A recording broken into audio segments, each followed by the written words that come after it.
Dopo 10 giornate nel campionato di Serie D, il Football Club Messina cerca un'identità, viste le altalenanti prestazioni che la portano alla sfida con il Castrovillari settimana scorsa. Infatti travolgente vittoria nella stracittadina contro la CR Messina, ma adesso è il momento di non sbagliare più. Di fronte alla formazione di Sassammarra, il Castrovillari è a un passo dalla zona play-out, ma con 17 gol fino a questo momento all'attivo che la rendono una delle formazioni più pericolose da affrontare. Come se non bastasse, il tecnico Massimo Costantino deve fare a meno di Paolo Carbonaro, capocannoniere giallorosso, assente oggi per squalifica. Davanti ad Aiello ci vanno Quidadamo, Fissore, Domenico Marchetti e Brunetti. A centrocampo torna invece Riccardo Correnti insieme a Giuffrida e Bevis. In avanti il trequartista Facundo Coria a supporto di Alessandro Carrozza e Lucas D'Ambros. Parte forte il Football Club Messina, come spesso gli accade. Dopo 5 minuti pallone allargato sulla destra da Bevis per Carrozza, prova a entrare in area di rigore, la sfera viene deviata, D'Ambros si gira ma Iolfi mette il pallone in calcio d'angolo. Minuto 6 dal corner che ne consegue, Coria pesca in area di rigore, Quidadamo sul primo palo, la alza però ampiamente sopra la traversa.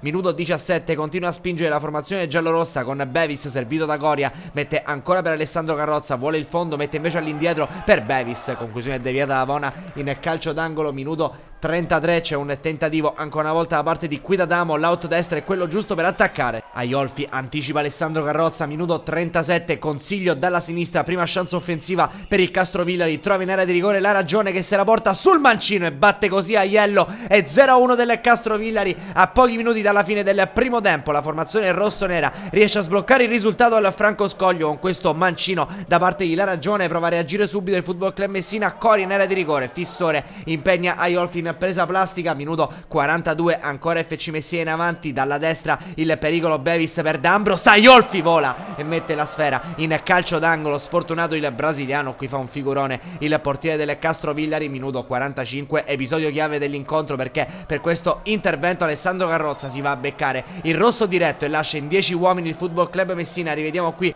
la sanzione da parte del direttore di gara per questo scontro tra Alessandro Carrozza e il giocatore del Castrovillari. Poco dopo, fine primo tempo al Franco Scoglio, amici della Wisport. Fino a questo momento la decide il gol da parte di La Ragione, siglato al 37esimo. Football Club Messina che avrà il gap di essere anche in inferiorità numerica nel corso del secondo tempo. Minuto 49, subito Facundo Coria che prova a riaccendere i giallorossi, il tentativo su calcio punizione dell'argentino però finisce al lato della porta degli Olfi. Minuto 60, spinge ancora sull'asse Coria Bevis l'FC Messina, il pallone arriva al francese, azione personale, arriva fino al limite dell'area di rigore, ancora Bevis che poi preferisce scaricare all'indietro, prende la mira Facundo Coria, non riesce però a inquadrare lo specchio della porta. Minuto 61, calcio punizione in area di rigore di Coria, allontanato, D'Ambros prende la mira, prova a cercare l'incrocio dei pali, lo sfiora solamente l'ex Trapani. Minuto 65, fuori Fissore, dentro Gomez Alace, si gioca il tutto per tutto Massimo Costantino, ma chi attacca ancora il Castrovillari con Chironi che entra in area di rigore, impegna Aiello, ancora Chironi, la rimette dentro,